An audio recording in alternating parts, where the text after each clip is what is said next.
Well, good morning, everybody, and Happy New Year, and welcome back to the second session of the 119th Congress. We woke up yesterday, as it's been mentioned this morning, to very tragic news. Our dear friend and colleague, Doug LaMalfa, passed away unexpectedly at the age of 65. We were on the way into our gathering, our retreat that we had planned for policy, planning, strategy purposes. And I quite literally found out about it on the way in, and it really shook us. Doug was a great man. He really was truly a great man. He's a lifelong resident of Northern California and deeply loved the people he represented. He was a fierce fighter, as you've heard, for his state's its vast natural resources and its beauty, and the people he represented. And there are stories coming out from his constituents about how dedicated he was to the people he served, and how in that vast area of Northern California that he covered, he would drive hundreds of miles to go meet with just a handful of constituents, and people would ask him about the wisdom of being on the road so much. And he said, I represent them just as much as I do the people in the big city, and they deserve to have their rep. And we just love that spirit about him. I was on the phone yesterday with his beloved wife, Jill, who's now a widow, and they had 4 children, as was mentioned, and Jill is in as good a spirits as you could imagine, having just had this tragic loss, and she was with him, right before he passed, and she has great comfort, though, in knowing the blessed assurance, as we say in the Christian church, that she knows where he is, and we're comforted by her comfort in that. We're praying for them, and we're going to miss him dearly.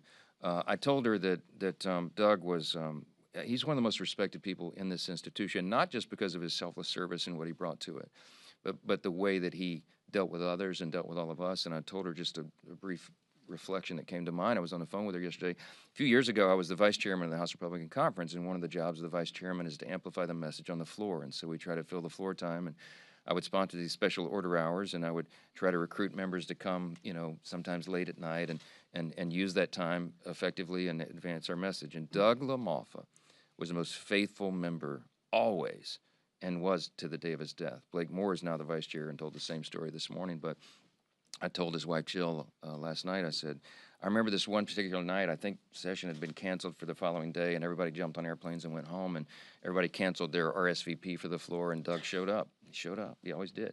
And he and I think, were the only two that spoke that night and tried to fill the hour. And we were done. I walked off the floor, and it's like a ghost town there late at night like that. And I looked up at the big guy and put my arm on his shoulder. I said, Doug, thanks, man, but why'd you do this? You didn't have to do it. And he looked at me so serious and put his big hand on my chest, and he said, because I believe in this country, I believe in our cause, and I believe in you.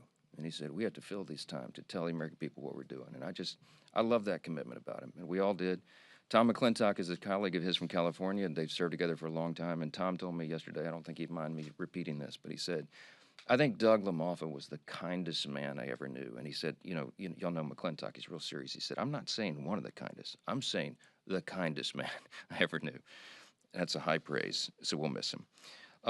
In addition to this beginning the second session of the 119th Congress, it's also, as you know, January 1st marked the beginning of our 250th year, the semi-quincentennial, or as we like to call it, the supercentennial. And it is going to be a big year for America, and we're excited about that. The America 250 Committee kicked off with an epic firework display on the National Mall a couple nights ago to commemorate the 250 years of American excellence.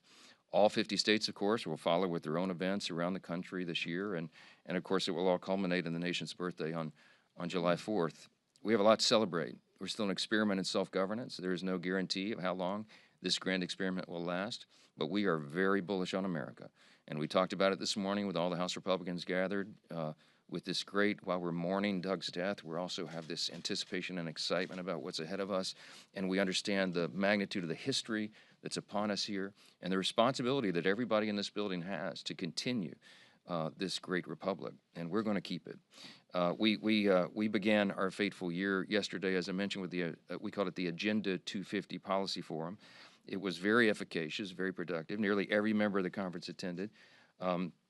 Very, very beneficial time that we had together, and the team behind me is ready to hit the ground running to continue delivering on our mandate, and all of our members are committed to that. There's a great sense of unity in the House Republican Conference. I think I can say unlike I've ever seen before.